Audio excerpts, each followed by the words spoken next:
हत्या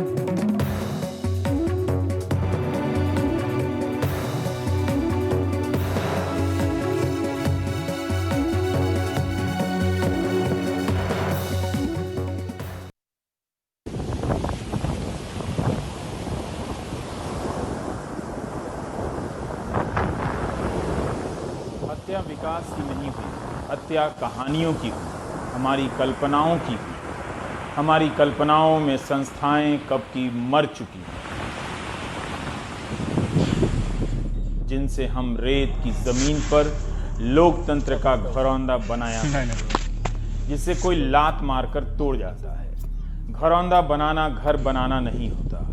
इन घरौंदों की कोई कहानी नहीं होती, इनके टूटते ही कहानियां भी मर जाती हैं। हमारी संस्थाओं की कल्पनाएं मर चुकी हैं, उनकी कहानियां भी मर चुकी हैं। जिस समाज में कहानियां मर जाती हैं, उस समाज में कहानियों के मरने से पहले पाठक और दर्शक मर जाते हैं। उनकी गैरत मर जाती है, इकबाल मर जाता है। कहानियां जानती हैं कि लोग मर चुके हैं, इसलिए वे पहले मर जाती हैं। कहानियां हमेशा एनकाउंटर के पहले मरती हैं।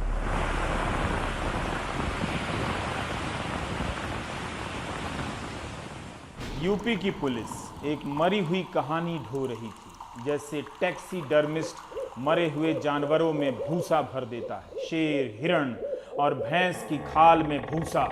जमींदार और बचे खुचे सामंत अपनी दीवारों पर इन्हें टांगते हैं। ये वही मरी हुई कहानियां हैं जो दरअसल भूसा भरने के बाद जिंदा लगती हैं। ऐसी ही एक मरी हुई कहानी की खाल में भूसा भरकर यूपी की पुलिस एक हफ्ते से घूम रही थी। ऐसा बहुत से लोग सोशल मीडिया पर पहले से कहते आ रहे थे। कोई ट्विटर पर कह रहा था, कोई अपने संपादकीय में इंडियन एक्सप्रेस क्यों लिख रहा था कि यूपी पुलिस को पता होना चाहिए, और अगर पता नहीं है तो कानून के राज से चलने वाले एक समाज में उन्हें बताया जाना चाहिए कि पुलिस वालों की मौत का बदला अपराधियों के एनकाउंटर से नहीं लिया जा सकता है। ये तो अखबार है जो संपादकीय लिखता है, मगर कुछ भीड़ की शक्ल में तो कुछ कमेंट्री की शक्ल में भी लिख रहे थे कि इसका भी एनकाउंटर होगा। एनकाउंटर होगा, पंचर होगा, विकास भागेगा, पुलिस गोली मार देगी। वही भूसे से भरी हुई कहानी। इनकाउंटर से आसान तो कोई चीज़ है नहीं। आप इनकाउंटर कर दीजिए, जो पर्दे डले हुए हैं किसी चीज़ पे वो डले रहेंगे, क्योंकि ये तो साफ सी बात है कि एक कांस्टेबल और एक दरोगा, इतना बड़ा एम्पायर जो है यहाँ पे, उसको उन्होंने नहीं बढ़ावा दिया होगा। उससे बड़े लोग रहे होंगे, उससे बड़े अफसर रहे होंगे, उससे बड़े नेता रहे होंगे। अगर सब लोग मर जाएंगे तो फिर आप ये पता कैसे करेंगे कि ये कौन लोग थे कि जिन्होंने इतने बड़े अपराधी को यहाँ पनपने दिया 30 साल तक। 60 क्रिमिनल केस थे रवीश जी, मेरे ऊपर 2 हैं। अगर हो जाएं, आपके ऊपर हो जाएं, तो हम लोग पूरी ज़िंदगी शायद जेल में बिताएं, लेकिन ये 60 केस अपने ऊपर लगवा के, 20 मर्डर्स के केस अपने ऊपर लगवा के इसी घर में, इसी गांव में रहता था। इटावा, हमीरपुर, कानपुर के एनकाउंटर की कहानियां कुछ अलग नहीं थी। पुलिस पंचर बना रही थी, प्रभात मिश्रा रिवॉल्वर छीनकर भागने लगा, पुलिस पर हमला कर दिया, पुलिस ने अपनी जान बचाने में हमला कर दिया, प्रभात मिश्रा मारा गया। प्रवीण दुबे और उसके साथी एक स्विफ्ट कार छीनकर भाग रहे थे। इटावा में एक नाके पर जैसे ही चेकिंग हुई तो उसके साथियों ने पुलिस पर फायरिंग कर दी। प्रवीण दुबे ही मारा गया, बाकी भाग गए। अमर दुबे की कहानी भी कुछ ऐसी थी। मरी हुई कहानियां अक्सर मिलती जुलती लगती हैं। महाकाल के मंदिर में विकास दुबे का आना भी उसी कहानी के जैसा था, जिसमें कोई जान नहीं थी। वह एक बेजान कहानी के खलनायक की तरह आता है, टहलता हुआ पुलिस की गाड़ी में बिठाया जाता है। मैं विकास दुबे हूं, कानपुर वाला। मैं विकास दुबे हूं, कानपुर वाला। फिर कहानियां आपस में उलझने लगती हैं। पुलिस ने कहा कहानी सच्ची है, कई लोगों ने कहा कहानी झूठी है। कुछ लोग जांच की मांग कर रहे थे। जिस देश में महामारी की पूरी जांच नहीं हो पा रही, उस देश में महामारी बन चुके सिस्टम की जांच की मांग करना भी मरी हुई कहानी का फिर से मरना है। इसलिए 9 जुलाई की देश की बात में जाते जाते मैंने कहा था, कहानी तो हंसाने वाली है मगर आपसे गंभीरता की मांग करती है। ये कहानी है तो हास्यास्पद, कायदे से लोगों के हंसते हंसते पेट फूल जाने चाहिए, लेकिन ऐसा मत कीजिए। ये कहानी बहुत सीरियस है। हंस वो रहे हैं जो शायद इसकी गिरफ्तारी या भावी कथित रूप से जो साथियों के एनकाउंटर हुए हैं उसके बाद बच जाएंगे हमेशा के लिए किसी और विकास दुबे को खड़ा करने के लिए। You can see the state of the car must have been a very serious accident for Vikas Dubey to have walked out of this car with a police pistol in hand and have to run away. Seems to be, well, incredible if nothing else. But at the moment, Vikas Dubey, the gangster, is dead. गांव वाले पूछ रहे हैं कि गाड़ी उस जगह कैसे पलटती है जहां बीच में डिवाइडर टूटा था। ठीक उसी जगह पर जहां डिवाइडर टूटा था और गाड़ी पलटती है तो डिवाइडर से नहीं टकराती है और डिवाइडर नहीं टूटता है। पुलिस के काफिले की गाड़ियां एक दूसरे के करीब होती होंगी, कोई गाड़ी एक दूसरे से टकराती नहीं। गाड़ी के पलटने से पुलिस वाले घायल होते हैं। विकास भी घायल हुआ होगा, लेकिन वह पिस्टल छीनकर भागता है, पुलिस पर गोली चलाता है, पुलिस गोली चला देती है, पुलिस की गाड़ी पलटती है, साथ ही चल रही गाड़ियां भी आकर रुकी होंगी, पोजीशन ली होगी। उनके रहते विकास पलटी हुई गाड़ी से निकल जाता है हथियार लेकर और पुलिस पर गोली चलाता है, पुलिस उस पर गोली चलाती है, विकास घायल हो जाता है, अस्पताल जाता है, मर जाता है। गाड़ी वहाँ से स्पीड में आ रही है। हाँ। तो यहाँ से टक्कर हुआ तो ये डिवाइडर टूटा क्यों नहीं? हाँ। ये डिवाइडर टूटता तो गाड़ी उधर जाके पलटी होती। हाँ। डिवाइडर टूटा नहीं, इतनी स्पीड लगाने से ब्रेक गाड़ी पलटी कैसे? हाँ। और गाड़ी पलटी तो बंदा भगा कैसे? हाँ। तो आपका कहने का मतलब है कि गाड़ी पलट गई तो उसमें से निकला कैसे? निकला कैसे? निकला तो इतने उसमें जो बैठे हुए थे तो उसमें हथकड़ी बंधी होगी तो बंदा गोली कैसे चलाएगा? गोली चलाता तो वो अपने जान लेके भागता, तो उधर जाके मरा नहीं। उधर ब्लड भी नहीं है, ब्लड भी होना चाहिए, ब्लड भी नहीं है, कुछ है ही नहीं। इनकाउंटर कैसे हुआ? लेकिन गाड़ी पलटने के पहले पीछे आ रही मीडिया की गाड़ियां रोक दी जाती हैं। मीडिया का काफिला रोक दिया जाता है, पुलिस का काफिला आगे निकल जाता है, जिसमें से एक गाड़ी को पलटना होता है, जिसमें विकास का होना होता है। पत्रकारों ने जिस गाड़ी में विकास दुबे को जाते देखा था वो गाड़ी नहीं थी जो पलटी थी। ट्विटर पर लोग बात करने लगते हैं, बात करने वाले बचे हुए कुछ लोग बात करने लगते हैं, तरह तरह के सवाल उठाते हैं। हत्या को एनकाउंटर मत कहो, एनकाउंटर को हत्या कहो, पुलिस पर सवाल करो, पुलिस पर सवाल मत करो। वही हुआ जो होना था। सफेद पोश बच गए, विकास दुबे का विकास कराने वाले बच गए। अदालत की क्या जरूरत है? इंसाफ अब ठोक कर लिया जाएगा, होगा। विकास दुबे की कहानी दीवारों पर टंग गई है, जैसे जमींदारों के घर जानवरों की खाल में भूसा भरा होता है, उन्हें टांग दिया जाता है।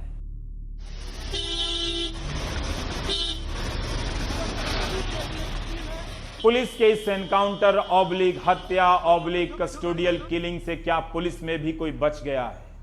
क्या राजनीति में भी कोई बच गया है? यह सवाल अब खंडहर में गूंज रहे हैं।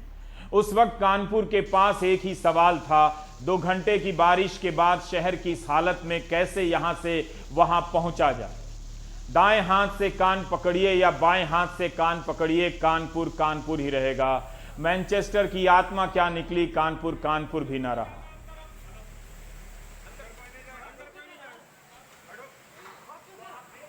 मुझे आप दर्शकों पर बहुत भरोसा है। भरोसा नहीं होता तो आपको एक लंबी और बोरिंग सी यात्रा पर नहीं ले जाता।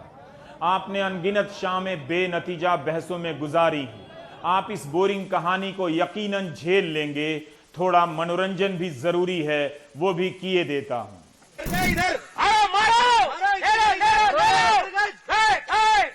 तो आई ना हंसी आपको। मैं जानता हूं आपको मनोरंजन चाहिए। पुलिस मुंह से गोली चला रही है, ये भी यूपी की पुलिस है।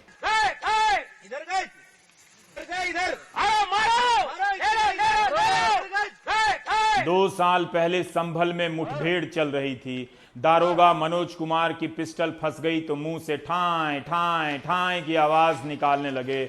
महकमे ने दारोगा को इनाम दिया था। यह घटना अलग है। पुरानी भी है, दिसंबर 2018 की है, बुलंदशहर के चिंगरावटी गांव की। यहाँ की पुलिस चौकी पर भीड़ ने ही हमला कर दिया था। लोग पुलिस पर ईंट पत्थर बरसाने लगे, पुलिस भागने लगी, लोग पुलिस को दौड़ाने लगे। इस भीड़ ने इंस्पेक्टर सुबोध कुमार सिंह को चपेट में ले लिया।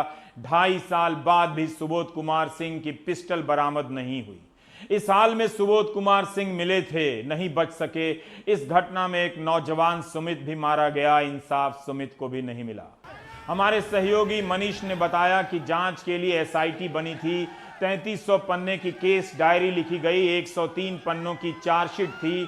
43 लोग जेल गए, 5 अब भी जेल में हैं, 38 लोग जमानत पर बाहर हैं। सितंबर 2019 में इलाहाबाद हाईकोर्ट ने बजरंग दल के स्थानीय नेता योगेश राज को जमानत दे दी, मुख्य अभियुक्त को। उसके पहले अगस्त 2019 में 7 और आरोपी जमानत पर बाहर आ गए। इसमें बीजेपी युवा मोर्चा के शिखर अग्रवाल भी हैं, जिनका खूब स्वागत हुआ और कहते हैं भारत माता की जय के नारे लगे। भारत माता की जय, जय श्री राम, जय श्री राम। वही पुलिस, वही यूपी, मगर इंस्पेक्टर सुबोध कुमार सिंह के इंसाफ के लिए उसने न्याय को थका देने वाली प्रक्रिया का सहारा लिया, ताकि इंसाफ मांगने वाले थक जाएं। हत्यारे हीरो बनकर घूम रहे हैं और इंसाफ मांगने वाला हताशा की सजा से गुजर रहा है। मेरे पति के हत्यारों को जेल से रिहा कर दिया गया। उनके ऊपर ऐसी कोई कार्रवाई नहीं की गई जिससे हम लोगों को और हमारे पति को अभी तक न्याय मिला होता और हमारी भी आत्मा को थोड़ी शांति मिली होती। मैं चाहूंगा कि जल्द से जल्द इस केस में कोई कार्रवाई हो आगे और जल्द से जल्द कोई अपडेट आए। सुबोध कुमार सिंह को इंसाफ नहीं मिला। किसी और को बचाने के लिए विकास दुबे को मार दिया, किसी और को बचाने के लिए। सवाल ही तो हैं कि उठकर खत्म हो जाएंगे। यूपी की पुलिस एनकाउंटर ही नहीं करती, बल्कि एनकाउंटर की भाषा भी बोलती है। यकीन ना हो तो आप खुद सुन लें।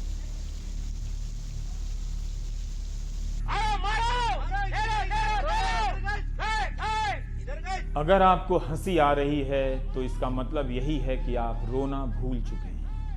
मरी हुई कहानियों में भूसे भर दिए गए हैं और दीवारों पर कहानियां टांग दी गई हैं, जिसके नीचे न्यायालय भी लिखा हो सकता है, जिसके नीचे सचिवालय भी लिखा हो सकता है, जिसके नीचे मुख्यालय भी लिखा हो सकता है और जिसके नीचे कार्यालय भी लिखा हो सकता है।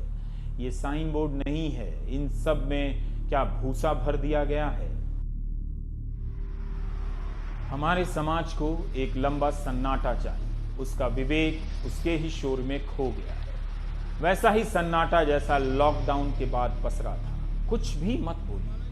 आईटी सेल की ट्रोल आर्मी को बोलने दीजिए, सुनिए वो क्या कह रही है, किस तरह के इंसाफ की बात करती है। यही जनता की असली प्रतिनिधि है, जो कह दे वही सही है। डिप्टी एसपी देवेंद्र मिश्रा से लेकर सिपाही राहुल दिवाकर की शहादत को इंसाफ मिल गया। जिस पुलिस ने विकास दुबे पर इनाम न रखा, न गैंगस्टर एक्ट लगाया, उस पुलिस से कौन पूछे कि उस रात अचानक उसके गांव में दबिश के पीछे के कारण क्या थे। पुलिस के भीतर से ही जो लोग विकास को सूचना दे रहे थे, अपनी ही पुलिस की हत्या की तैयारी कर रहे थे, क्या वो लोग भी अब बच जाएंगे? क्या इन सबको बचाकर देवेंद्र मिश्र और उनके साथियों का इंसाफ पूरा हो सकता है? समाज की वो कुष्ठ रोग, समाज की वो रोग तो ज्यों का त्यों बरकरार है। उसको शरण देने वाले, उसको पनपाने वाले, उसकी मुखबिरी करने वाले, उसको संरक्षण देने वाले और फरारी में उसकी सहायता करने वाले, वो सब लोग तो भी ज्यों के त्यों जीवित हैं। एक विकास मर गया, कल 10 विकास और खड़े हो जाएंगे, 16 अभी फरार चल रहे हैं। मान लीजिए उनको भी ढूंढ के पकड़ लिया। तो अप्रत्यक्ष रूप से पर्दे के पीछे से जो नेतागण चुनाव में इनकी मदद लेते हैं, जो अन्य लोग जो इनकी सहायता लेते हैं, इस तरह से ये पनपते हैं। वरना मुझे बताए ना, आपकी एक राज्य मंत्री स्तर की व्यक्ति की थाने में हत्या करने के बाद ये आदमी कैसे बच गया और कैसे इसने ये साम्राज्य को इतना बढ़ा लिया? कहीं ना कहीं समाज का रोग उसके लिए जिम्मेवार है ना। तो हमें रोग की जड़ों तक पहुंचना चाहिए। उसमें एक बाधा खड़ी हो गई। अगर ये थोड़े समय और जीवित रहता तो शायद इसकी मदद से और कुछ सफ़ेद पोश लोग सामने आ जाता है उनके नाम। लेकिन अब वो संभावना समाप्त नहीं हुई है, लेकिन एक मूल कड़ी जो थी वो बीच में से टूट गई है। जो योगी सरकार बाबू कर रहे हैं वो अच्छा काम कर रहे हैं। इसके बारे में और कुछ सोचिए, जो हमारे जो इनको साथ में है, जो हमारे उनके लिए क्या होगा।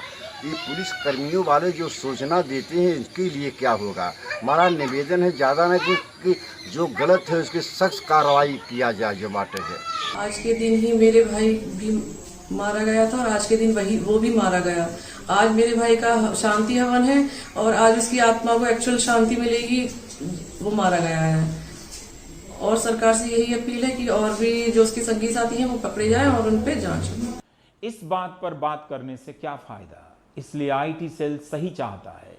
दिमाग को लॉकडाउन चाहिए, कम से कम शुक्रवार रात 10 बजे से सोमवार सुबह 5 बजे तक का लॉकडाउन। जब सोचने की शक्ति ना रहे तो सन्नाटे का स्वागत करना ठीक रहता है। नमस्कार, मैं रविश कुमार। ईंट गारे की इमारतों और उनमें रखी कुर्सियों और कुर्सियों पर बैठने वालों के लबादे में न्याय का तंत्र नहीं होता है। वो होता है उन इमारतों को निहारते रहने वाली जनता के दिलो दिमाग में, आंखों में। विकास दुबे की हत्या oblique encounter oblique custodial killing को लेकर कई तरह के सवाल उठ रहे हैं। एक सवाल मीडिया को लेकर भी है, जिसका काफिला पुलिस के काफिले के साथ चल रहा था। अचानक 2 किलोमीटर पहले मीडिया के काफिले को रोक दिया जाता है। फिर जो हुआ उसका गवाह और उसकी गवाही सिर्फ पुलिस के पास है।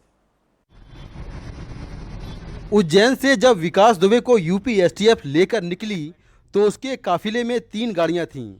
टाटा सफारी की पिछली सीट पर वो बैठा था। उसके अगल बगल 2 पुलिसकर्मी बैठे थे। काफिले की ये तस्वीरें 2 टोल नाकों पर कैद हुईं। लेकिन शुक्रवार सुबह करीब 6:15 बजे जब ये काफिला कानपुर से करीब 17 किलोमीटर पहले पहुंचा तो कानपुर पुलिस के जवान बड़ी संख्या में पहले से ही खड़े मिले। उन्होंने यूपी एसटीएफ के काफिले के पीछे आ रहे मीडिया कर्मियों को तो बैरिकेड लगाकर रोक दिया, लेकिन यूपी एसटीएफ की गाड़ियों को जाने दिया। यहीं से मीडिया कर्मियों की आशंका हकीकत में बदल गई कि आगे कुछ होने वाला है। विकास यूपी एसटीएफ की 3 गाड़ियों के काफिले में आ रहा था, लेकिन सुबह करीब 6:15 बजे यहाँ पर लोकल पुलिस पहले से खड़ी हुई थी और उसने यहाँ पर बड़े से बैरिकेड लगाए हुए थे। आसपास ट्रक खड़े हुए थे। ये ट्रक कुछ यहाँ पर खड़े हुए थे, कुछ रोड के दूसरी ओर खड़े हुए थे और उस वक्त हल्की हल्की बारिश हो रही थी। तो पुलिस ने मीडिया कर्मियों को यहीं पर रोक दिया। केवल एसटीएफ की गाड़ियाँ यहाँ से आगे निकलने दी गईं। मीडिया कर्मियों का जब पुलिस से आगे जाने के लिए विवाद हो रहा था तब पता चला कि आगे 2 किलोमीटर दूर विकास जिस गाड़ी में सवार था वो पलट गई है। जब सभी मौके पर पहुंचे तो देखा एक दूसरी गाड़ी टीयूबी पलटी पड़ी है। पुलिस ने दावा किया कि गाड़ी पलटने के बाद जो पुलिसकर्मी घायल हुए, विकास ने उनकी पिस्टल छीनी और फायरिंग करते हुए भागने की कोशिश की। पुलिस ने सरेंडर करने के लिए कहा, तब भी विकास नहीं माना और फायरिंग करता हुआ 100 मीटर दूर यहां तक पहुंच गया। जवाब में पुलिस ने फायरिंग की और विकास मारा गया। तो विकास दुबे यहां से भागा। यूपी एसटीएफ के लोगों ने उसको पीछा किया, उसे सरेंडर करने के लिए कहा, लेकिन यूपी एसटीएफ के अधिकारियों का दावा है कि विकास ने चेतावनी देने के बाद भी सरेंडर नहीं किया और वो भागता हुआ आगे जो सामने पेड़ है उस पेड़ के पास पहुंच गया।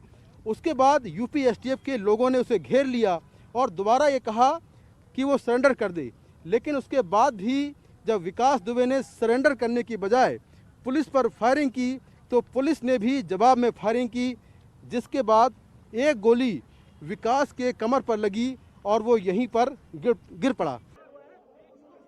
पुलिस का दावा है कि मुठभेड़ में 6 पुलिसकर्मी घायल हो गए हैं, जिनमें 2 को गोली लगी है। इस मुठभेड़ पर कई सवाल खड़े हो रहे हैं, जैसे मीडिया को इनकाउंटर के ठीक पहले 2 किलोमीटर दूर क्यों रोका गया। विकास टाटा सफारी में सवार था तो एनकाउंटर के वक्त टीयूबी 300 में कैसे आ गया। दर्जनों पुलिसकर्मियों के बीच विकास ने पिस्टल कैसे छीन ली। गाड़ी स्पीड में नहीं थी, फिर पलटी कैसे। भौती के पास जहां एनकाउंटर हुआ वहां लोकल पुलिस पहले से तैयार क्यों खड़ी थी। यहाँ पे सर जो भी हमने लोगों ने आवाज सुनी है वो गोलियों की सुनी थी। अच्छा जी।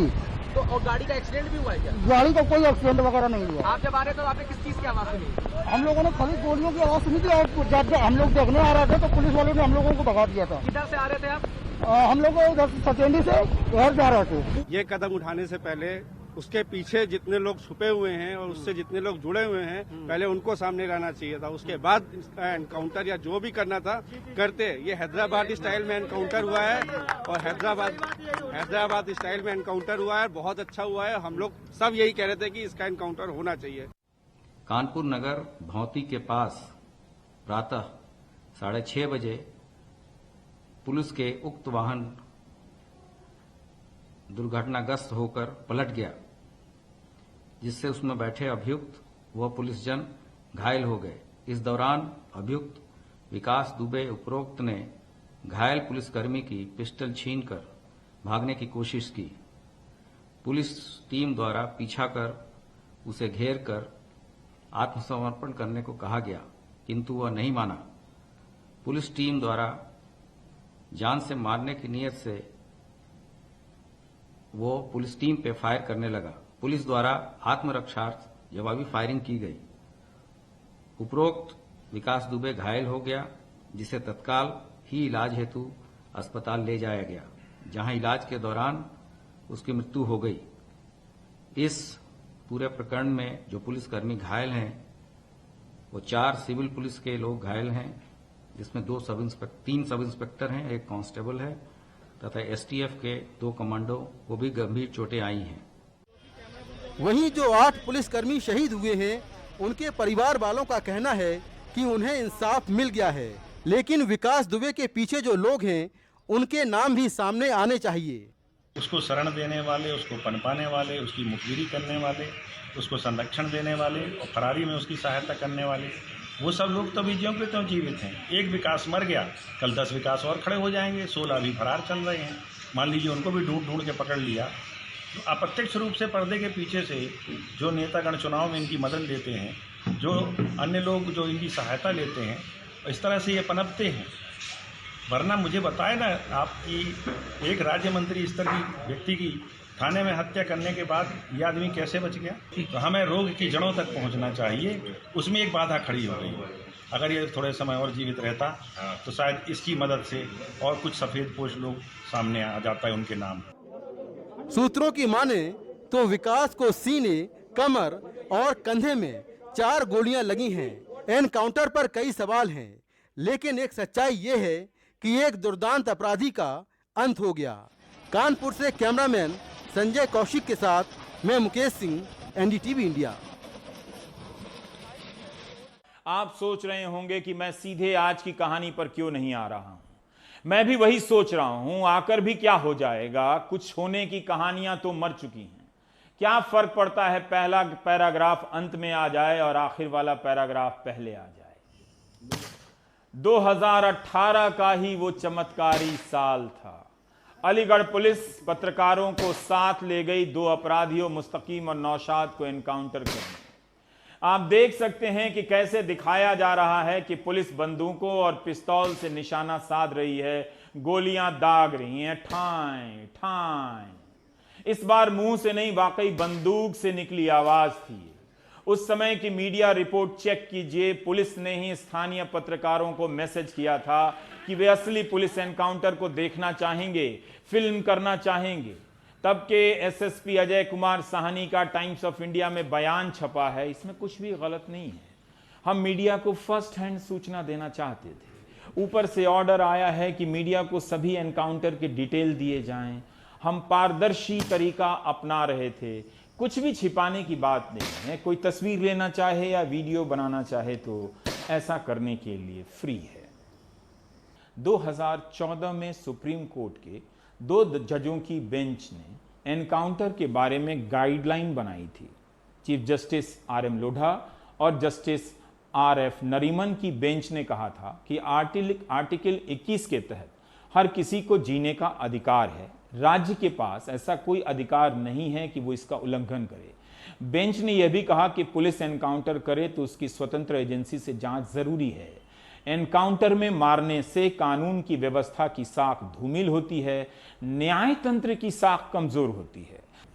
विकास दुबे अपराधी है, सजा मिले ये किसने नहीं चाहा था, लेकिन उसके बच्चे के साथ ये सलूक ये किस सभ्य समाज का नया चलन है। अगर आपको लगता है कि यह सब सवाल बेकार हैं तो आप गलत नहीं हैं, क्योंकि जब समाज ही बेकार हो जाता है तो सवाल सही होकर भी बेकार ही रहते हैं। कांग्रेस पार्टी की ये मांग है कि सुप्रीम कोर्ट के सिटिंग जज, एक मौजूदा जज द्वारा एक न्यायिक जांच हो, जो पूरे कानपुर कांड का पूरी तरह से उसमें जांच करके जो असलियत है वो जनता के सामने रखे। जिन्होंने विकास दुबे जैसे अपराधी की परवरिश की, उन्हें पाला पोसा, उनकी असलियत सामने आनी चाहिए। जब तक ये असलियत सामने नहीं आएगी, जब तक जो राजनेताओं और अपराधियों के बीच साठगांठ है वह सामने नहीं आएगी, उसकी असलियत जनता के सामने नहीं आएगी, तब तक न्याय नहीं होगा। कल वो ट्वीट कर रही थी कांग्रेस, कल सवाल खड़े कर रही थी जिंदा कैसे पकड़ लिया इतना दुर्दांत अपराधी, आज मर गया तो कह रहे हैं कि मर कैसे गया, कहीं राज दफन हो गए। कभी आपने देखा है कि इतनी ज्यादा त्वरित उन्होंने किसी आतंकवादी के लिए करा हो? नहीं कर सकते। वो कांग्रेस का सोच और मानसिकता भी परिलक्षित होती है। हमेशा सेना को कटघरे में खड़ा करना, जाबाज पुलिस अफसरों को खड़ा करना, ये कांग्रेस की मानसिकता है।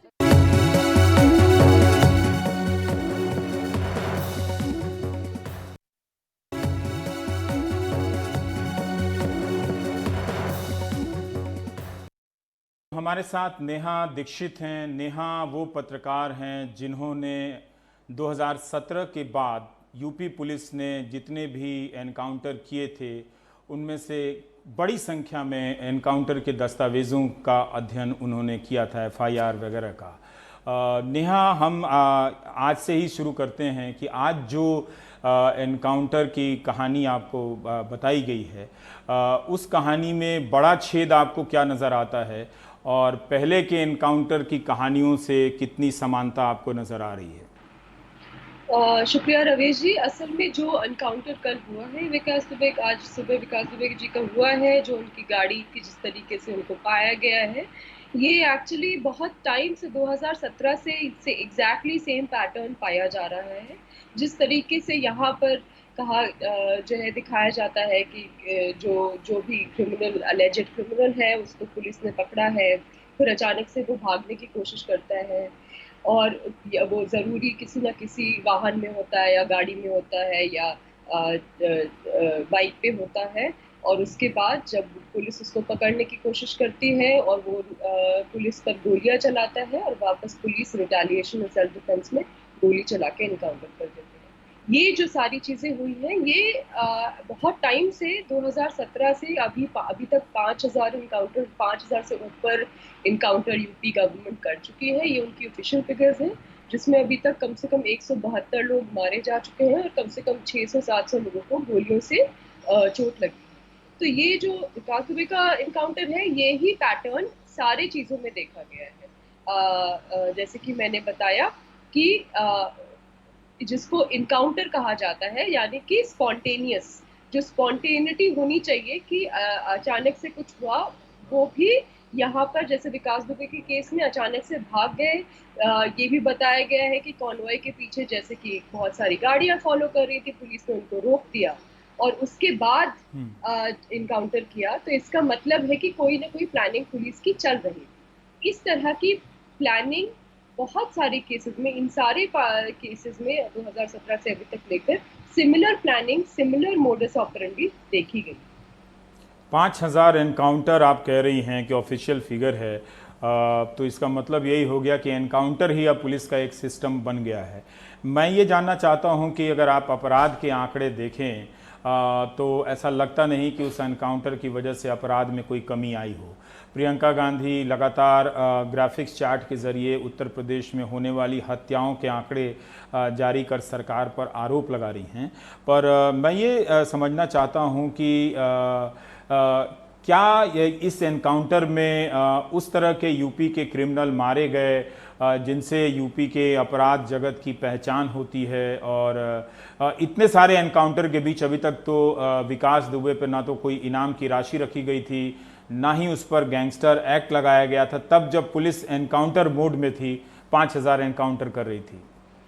ये जैसे कि आप कह रहे हैं, जहाँ विकास दुबे की बात ही नहीं है, सारे केसेस में जो जो अभी तक मैंने अध्ययन किया है या जाके उनके घर वालों से मिला है, उसमें ये पता चला है कि जैसे जिन जिन लोगों का इनकाउंटर हुआ, कोई रेडी पटरी वाला है, कोई समोसा बेचने वाला है, कोई फल बेचने वाला है, किसी के ऊपर इल्जाम है कि उसने 8,000 रुपए चुराए, किसी के ऊपर इल्जाम है कि उसने एक सोने की अंगूठी चुराई। इस तरह के एक्यूजेशंस पर उन लोगों को उठा के उनका इनकाउंटर किया गया है। थोड़ा सा इसके बारे में अगर मैं बताऊं कि सबका जो ये सारे लोग हैं, इनका कभी भी नाम किसी मोस्ट वांटेड लिस्ट में नहीं आया। जब भी इनको जब इनका इनकाउंटर हुआ, जैसे मैंने पहले भी बताया कि इनके ऊपर भागने का इल्ज़ाम लगाया गया, तो बहुत सारे परिवारों ने ये बताया है कि जैसे भी इल्ज़ाम लगाया कि वो गाड़ी में भाग रहे हैं या बाइक में भाग रहे हैं, उन लोगों को गाड़ी या बाइक चलानी आती ही नहीं थी, मगर इनकाउंटर स्पॉट पे उनके गाड़ी चलाते हुए और हाथ में मरे हुए आदमी के हाथ में पिस्टल पाई गई, जबकि 4 गोलियां लगी हुई है, जो मेडिकली भी पॉसिबल नहीं है एक डेड बॉडी को पिस्टल पकड़े हुए। तो इस तरीके की बहुत सारी सस्पिशियस चीज़ें सामने आई हैं। साथ ही साथ जो इन लोगों की मैं बातें बता रही हूँ जिनके इनकाउंटर हुए हैं, जब इनकी बॉडीज मिली हैं तो इसने तो उनको पोस्टमार्टम रिपोर्ट परिवार वालों को नहीं दी है, क्योंकि मगर परिवार वालों ने जब डेड बॉडीज की फोटो ली है तो देखा है किसी की हाथ टूटा हुआ है, किसी की पसलियाँ टूटी हुई हैं, किसी की आंखें निकली हुई हैं, किसी का स्कल टूटा हुआ है। इसका मतलब ये है कि ऐसा नहीं हुआ कि उनके ऊपर गोली चलाई और फिर पुलिस ने मारा। पुलिस ने पहले लोगों को पकड़ा, बुरी तरीके से पीटा, उसके बाद प्लानिंग करके मारा।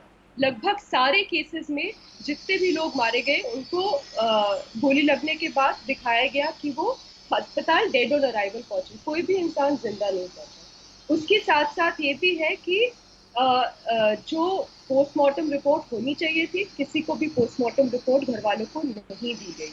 साथ ही साथ ये भी है कि सारे केसेस में, चाहे वो रेडी पटरी वाला हो, चाहे वो फल बेचने वाला हो, सबके पास पुलिस ने वही पैटर्न दिखाया कि सबके पास 32 बोर पिस्टल मिली है। तो ये जो पैटर्न है, इसको इन्वेस्टिगेट करना बहुत ज़रूरी है। साथ ही साथ ये भी बताएंगे कि ये सारे लोग जिन लोगों के ऊपर इनकाउंटर हुए, ये सारे लोग अंडर ट्रायल है, और ये जानना बहुत ज़रूरी है कि हमारे देश में 1/3 प्रिजनर्स अभी भी अंडर ट्रायल है। इनफैक्ट आप ये देखेंगे, जब आदित्यनाथ जी 2017 में चीफ मिनिस्टर बनकर आए थे तो उन्होंने एक इंटरव्यू में कहा था, अपराध करेंगे तो ठोक दिया जाएगा, ये उन्होंने कहा था।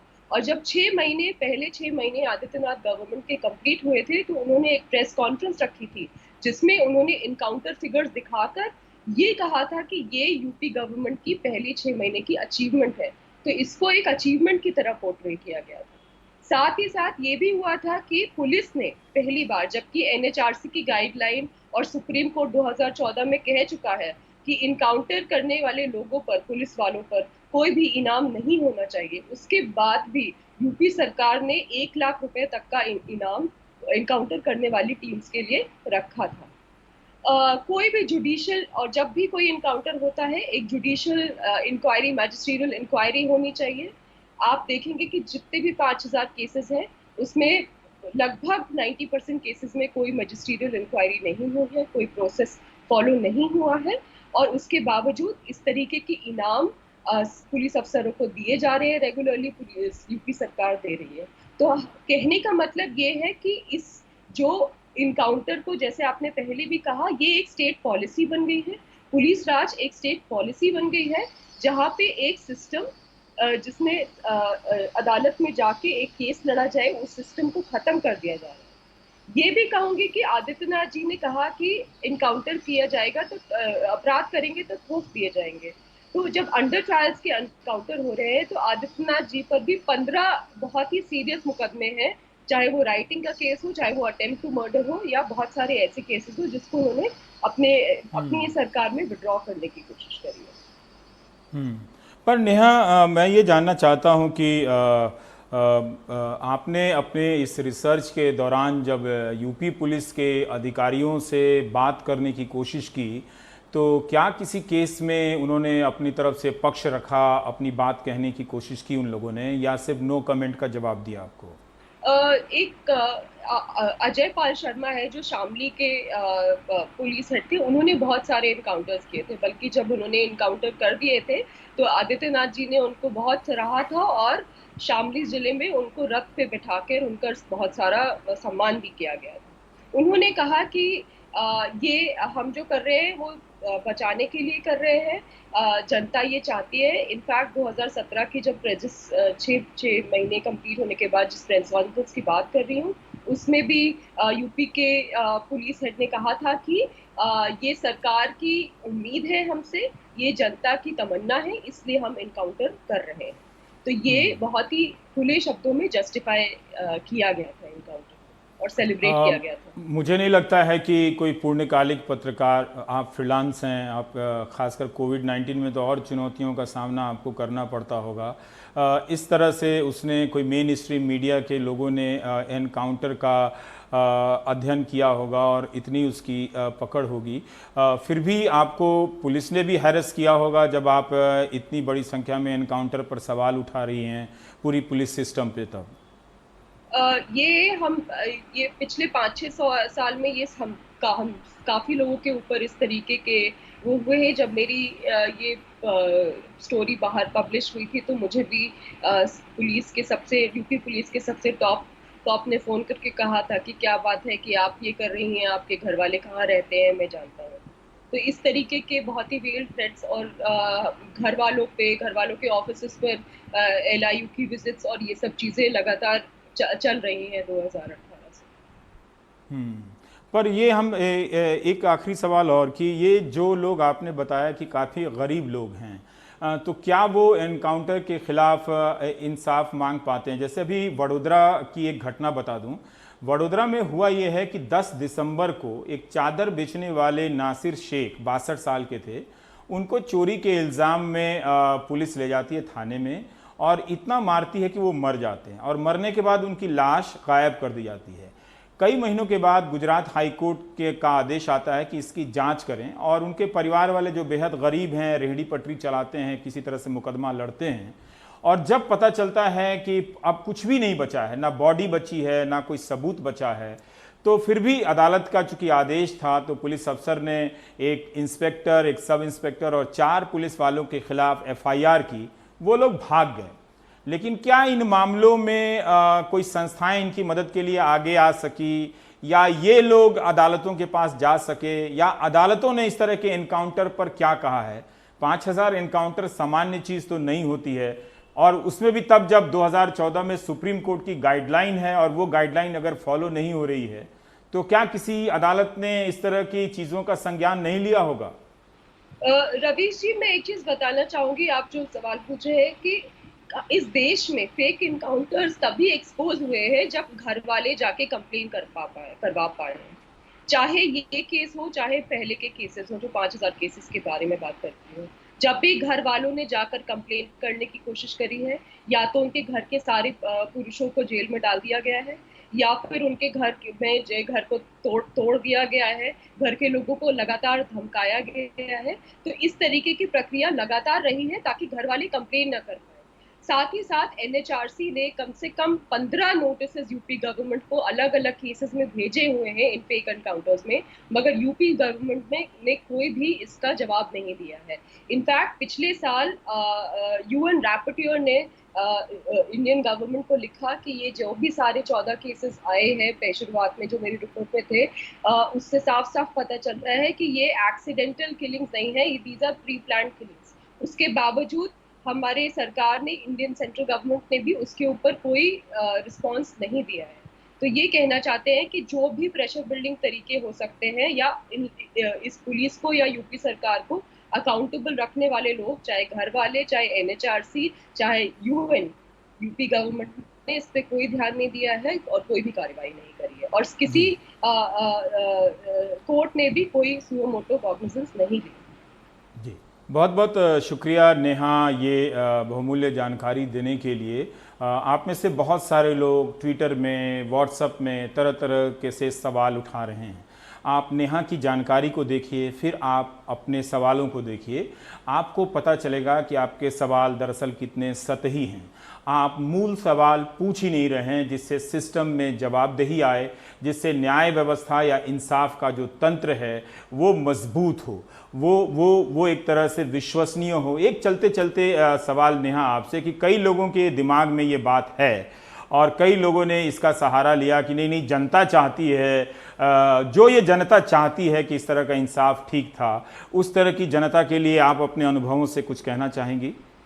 मैं ये कहना चाहूंगी कि हमें एक कानूनी प्रक्रिया में विश्वास रखने वाला एक वातावरण बनाना चाहिए, क्योंकि अब कोई भी छूटा नहीं है। अगर आप किसी भी लोगों को सरकार में या कोई भी पावरफुल लोगों को किसी तरह से क्रिटिसाइज करेंगे, अगला नंबर आपका भी हो सकता है, क्योंकि ये जो पुलिस राज चल रहा है इसमें कोई भी पीछे नहीं छूटेगा। जी, बहुत बहुत शुक्रिया नेहा दीक्षित हमसे अपने अनुभवों को साझा करने के लिए।